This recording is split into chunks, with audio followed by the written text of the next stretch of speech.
Bienvenidos sean compañeras y compañeros y doctor René Morales Silva. Es un agrado para mí presentarme. Yo soy Ivette Lorena Vargas Bonilla. Actualmente estoy en la rotación de cirugía de varones, urología en cuarto año de medicina. Estaré abordando la temática de hiperplasia prostática benigna. La hiperplasia benigna de próstata es una entidad que aún hoy en día carece de una definición clara. La aceptación comúnmente utilizada está basada en el desarrollo quirúrgico de esta patología, en la identificación macroscópica de un crecimiento del adenoma de próstata, que da lugar a una sintomatología obstructiva y un argumento de que una extirpación de este adenoma conduce a una mejoría y curación del paciente. La dificultad en definir correctamente esta entidad se debe a su carácter multifactorial etiológico, donde la edad y las hormonas desempeñan un papel fundamental en el desarrollo benigno del epitelio y estroma de la zona de transición de la próstata en los varones. La tabla de contenidos que voy a estar abordando a lo largo del video. En primer lugar está la introducción, en segundo está la epidemiología, tercero fisiopatología, cuarto complicaciones, quinto diagnóstico y sexto tratamiento. A manera de introducción, la hiperplasia es el incremento en la producción de células en un órgano o tejido normal. Puede ser de tipo fisiológica o patológica. Un ejemplo de hiperplasia patológica lo es la hiperplasia prostática benigna, que se puede presentar debido a una excesiva estimulación hormonal o a otros factores de crecimiento de célula efectora. La hiperplasia benigna de próstata es una enfermedad crónica muy común en los varones, en que el aumento del tamaño de las glándulas produce presión sobre la vejiga urinaria y la uretra, dificultando el flujo de orina. Causa la muerte de 30 de cada 100.000 varones en países de desarrollo. Con respecto a los datos epidemiológicos, la hiperplasia benigna de próstata tiene una alta prevalencia, pero a pesar de esto no hay criterios diagnósticos que se reconozcan de forma unánime. La definición histológica no se puede aplicar a los estudios epidemiológicos y los síntomas urinarios de la hiperplasia benigna de próstata son inespecíficos, a tal punto que estos mismos síntomas urinarios se pueden dar en la población femenina. Uno de los sistemas más usados es el International Prostate Symptom Score, que es el IPSS, pero este cuestionario no cumple todos los criterios que anteriormente se definen y provoca una infra o sobrevaloración de los síntomas. La prevalencia de la hiperplasia prostática benigna es del 40% de los hombres de más de 50 años. Hay estadísticas que han encontrado diferencias de prevalencia en distintos países. Tiene como título la incidencia de hallazgos histológicos de hiperplasia prostática benigna relacionados a la edad, en donde se demuestra que varones entre 40 a 50 años tienen una incidencia de aproximadamente el 20% de padecer esta hiperplasia.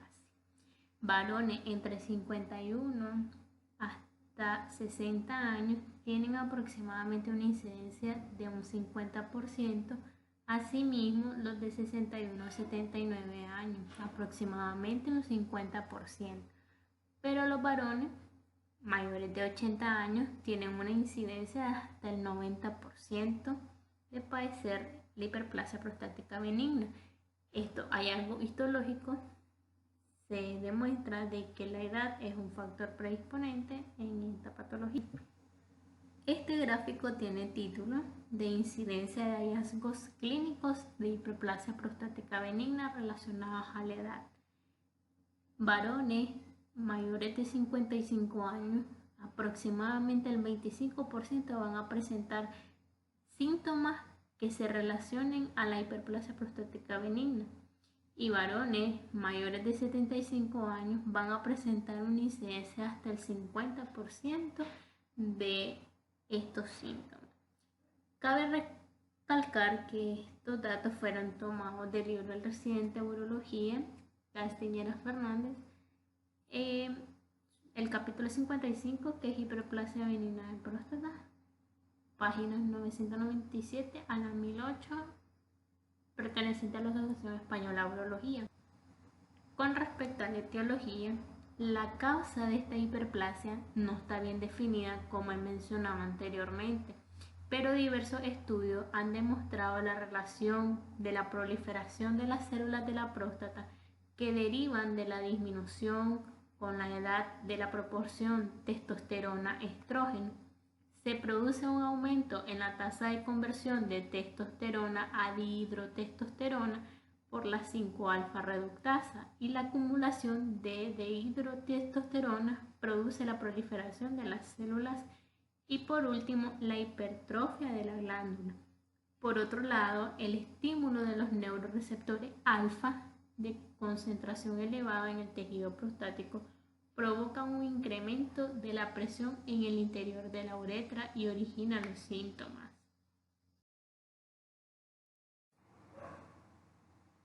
Característica anatomopatológica. La zona de transición representa entre el 5 al 10% del tejido glandular prostático. Está formado por dos lóbulos alrededor del segmento proximal de la uretra, y esta zona de transición se encuentra localizada anterior a la zona periférica.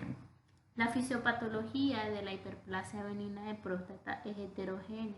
Por un lado, se produce una proliferación tanto del estroma fibroso como de las células epiteliales glandulares a nivel de la zona de transición, que se debe fundamentalmente a un desequilibrio entre la proliferación celular y la apoptosis, es decir, que es en la zona de transición en donde se da los hallazgos de hiperplasia benigna de próstata. La fisiopatología de la hiperplasia benigna de próstata se explica en donde la proliferación del estroma fibroso y la proliferación de las células epiteliales glandulares a nivel de la zona de transición de McNeil ocurre un desequilibrio entre la proliferación celular y la apoptosis. Eso se da por los dos factores principales que son necesarios para el desarrollo de dicha patología, que es la edad y la presencia de andrógenos. Los andrógenos y el estrógeno juegan un papel importante en el desarrollo de la hiperplasia benigna de próstata. La dihidrotestosterona es el andrógeno activo a nivel prostático. Este va a ejercer una función de primer orden en la regulación genética de los factores de crecimiento involucrados en el crecimiento de la próstata, y probablemente asimismo los estrógenos tienen un papel importante en la influencia sobre los factores de crecimiento. Estos factores dependen también de la secreción paracrina de sustancias polipeptídicas sintetizadas por las propias células de la próstata. El crecimiento volumétrico prostático, determinado por los factores antes mencionados, que es la edad y la presencia de andrógenos, da lugar al llamado factor estático o mecánico, pero asimismo también existe el factor dinámico. La próstata no es un tejido inerte y procede de una rica inervación simpática y parasimpática a través de fibras provenientes del plexo hipogástrico. Por eso se sabe que es rica en receptores alfa-adrenérgicos alfa 1 y alfa 2, cuya activación provoca una estimulación de las células musculares lisas prostáticas, y por tanto hay un bloqueo que da lugar a la relajación de esas mismas fibras musculares. Por otro lado, además se ha visto que los pacientes con adenoma sintomático tienen una mayor densidad de receptores alfa-adrenérgicos. Los factores dinámicos y estáticos a su vez están relacionados, ya que se ha objetivado que los receptores alfa-adrenérgicos participan en la síntesis y liberación del factor de crecimiento de fibroblastos, el cual también está involucrado en el crecimiento prostático. El componente dinámico de la obstrucción prostática explica la naturaleza variable de los síntomas que experimentan los pacientes, mientras que la queja de síntomas irritativos miccionales son por consecuencia de la respuesta secundaria cuando la vejiga aumenta la resistencia de salida. Es por eso que se pueden desencadenar los síntomas del tracto urinario inferior. Los síntomas que son irritativos en la fase del llenado se encuentra la nicturia, la incontinencia, la frecuencia y la urgencia miccional. En la fase del vaciado se encuentra la micción intermitente, el chorro débil, la micción por rebosamiento y el esfuerzo miccional.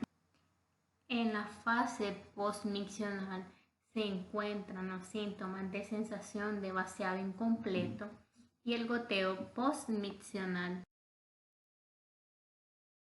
Las complicaciones de la hiperplasia prostática benigna son retención urinaria, insuficiencia renal, hidronefrosis, litiasis vesical, hematuria e infecciones de la vía urinaria. Los factores de riesgo son edad, una edad avanzada, pero hay mayor predisponencia en los varones de mayores de 70 años. En el espesor de la próstata mayor de 30 gramos, el valor normal oscila entre 20 a 25 gramos. Y valores del PSA, que es el antígeno específico prostático, mayor a 1.5 nanogramos por mililitro. El diagnóstico es principalmente clínico. Este debe incluir una anamnesis detallada en donde se recojan los datos de los antecedentes patológicos, médicos y quirúrgicos, antecedentes de enfermedades de transmisión sexual, antecedentes de trauma con compromiso genital, tratamientos farmacológicos actuales y utilizados en el pasado con su dosis y la frecuencia de uso, la presencia de disfunción sexual caracterizando a la misma, hábitos higiénicos y dietéticos que favorezcan la presencia de síntomas del tracto urinario inferior y la identificación de enfermedades que puedan causar síntomas del tracto urinario inferior. El IPSS, que es el International Prostate Symptoms Score, la puntuación internacional de síntomas de la próstata, es un cuestionario validado para evaluar la gravedad de los síntomas del tracto urinario inferior que se asocian a la hiperplasia benigna de próstata, en donde se va a cuantificar la sintomatología en leve, en moderada y en severa. Este cuestionario está constituido por 7 síntomas. El primero corresponde al vaciamiento incompleto, el segundo a la frecuencia, el tercero a la intermitencia, el cuarto a la urgencia, el 5 al chorro débil, el 6 al esfuerzo y el séptimo a la nicturia, en donde el paciente tiene que indicar cuánto es la frecuencia de la presencia de estos síntomas en su vida diaria.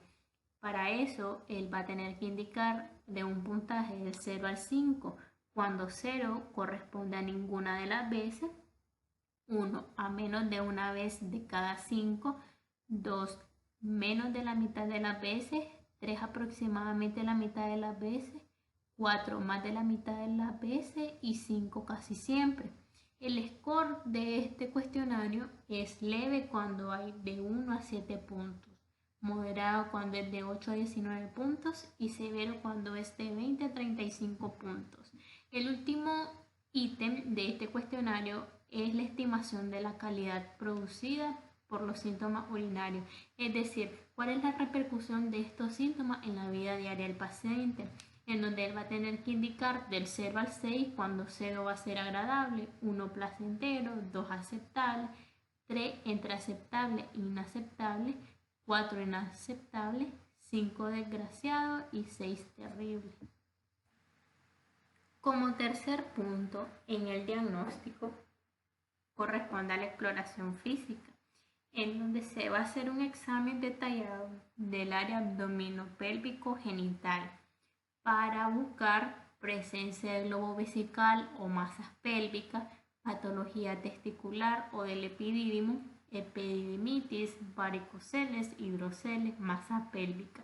Valoración del meato uretral para descubrir posibles obstrucciones al flujo como estenosis e hipospadias.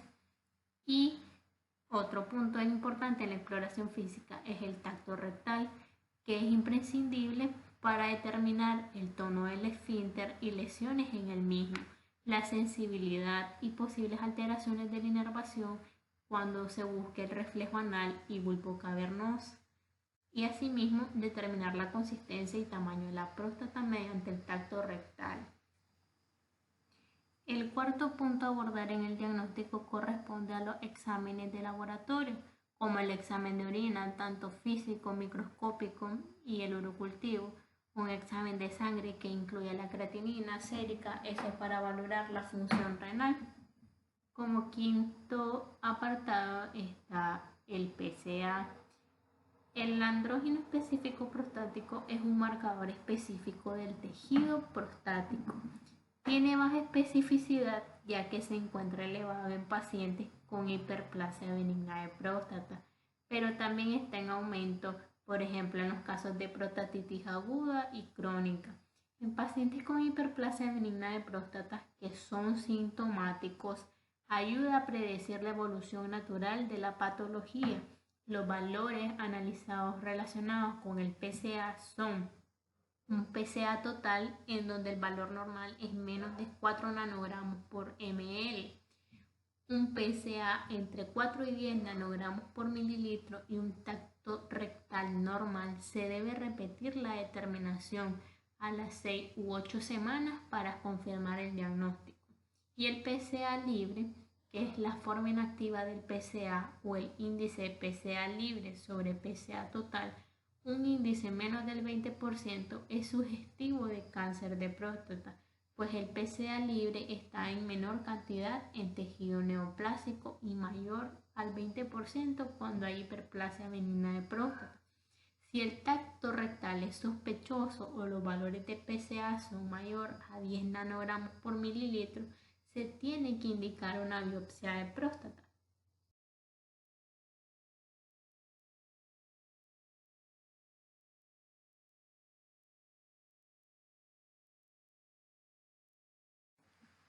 Esta tabla muestra de forma muy esquemática los valores del PSA y su interpretación con respecto al diagnóstico. Cuando el valor del PSA es entre 0 a 4 nanogramos por mililitro, es un valor normal, no hay enfermedad. Cuando hay mayor a 10 nanogramos por mililitro, eso es indicativo en un 50% de cáncer de próstata. Y cuando hay entre 4 a 10 nanogramos por mililitro, eso indica que hay un solapamiento entre los pacientes con hiperplasia benigna de próstata y cáncer prostático. Y también es una sospecha de cáncer de próstata. Para el diagnóstico se recomiendan otras pruebas diagnósticas, como es la ecografía. Esta es útil para determinar el tamaño de la próstata y comprobar el volumen de orina que permanece en la vejiga después de realizar la micción. La uroflujometría valora el grado de obstrucción en la vía urinaria. La evaluación del residuo postmiccional es significativo cuando el residuo es mayor del 10 al 20% del volumen miccional. Y esto es importante porque puede haber hiperplasia benigna de próstata sin residuo y también puede haber residuos sin hiperplasia benigna de próstata. Abordando el tratamiento, una vez que se determinan los síntomas con ayuda de la escala, el cuestionario o el score IPSS y se establece el diagnóstico de hiperplasia benigna de próstata, esto debe ir seguido el tratamiento.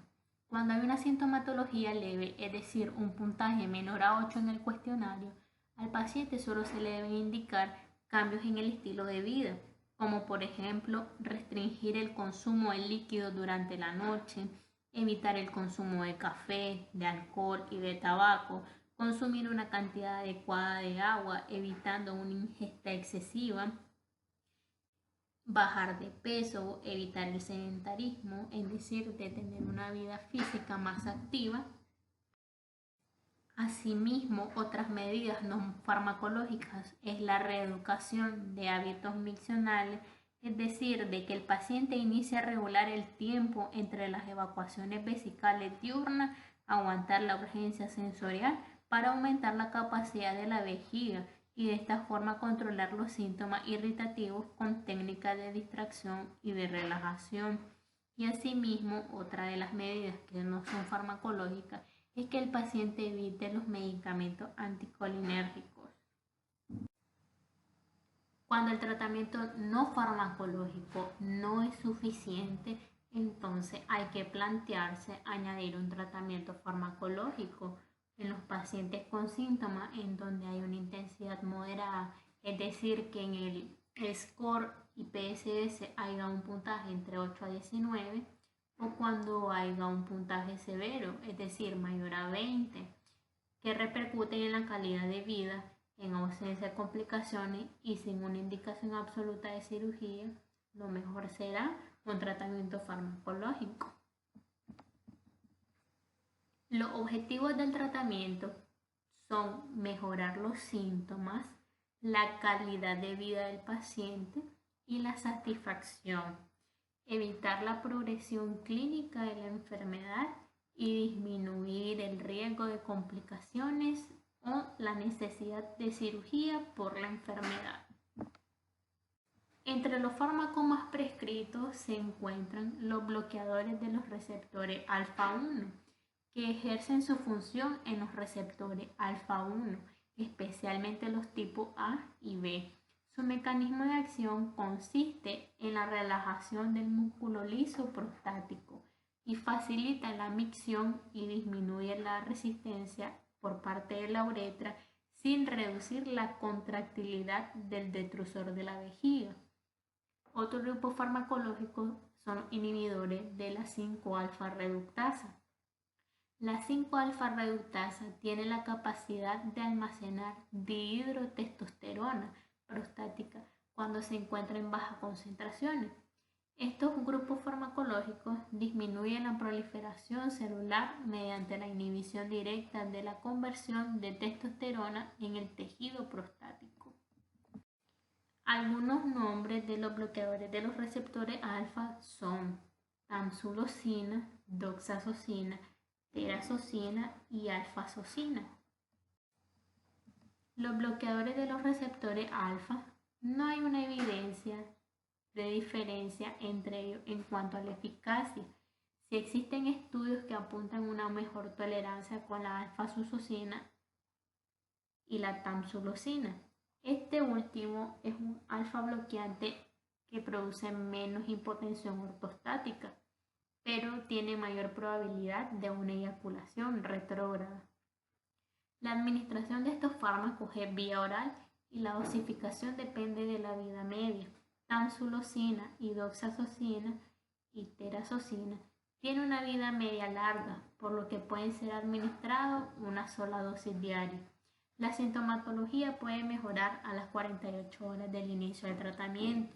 Los efectos adversos más comunes son cefalea, mareo, hipotensión ortostática, astenia, disminución de la agudeza visual, sequedad de boca, congestión nasal y eyaculación retrógrada y náuseas.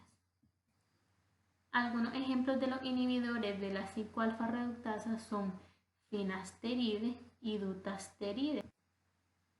Los diferentes estudios realizados ponen de manifiesto los siguientes efectos relacionados con la acción de los inhibidores de la 5-alfa reductasa. Disminuyen los niveles de dihidrotestosterona a nivel de la castración sin afectar la testosterona plasmática.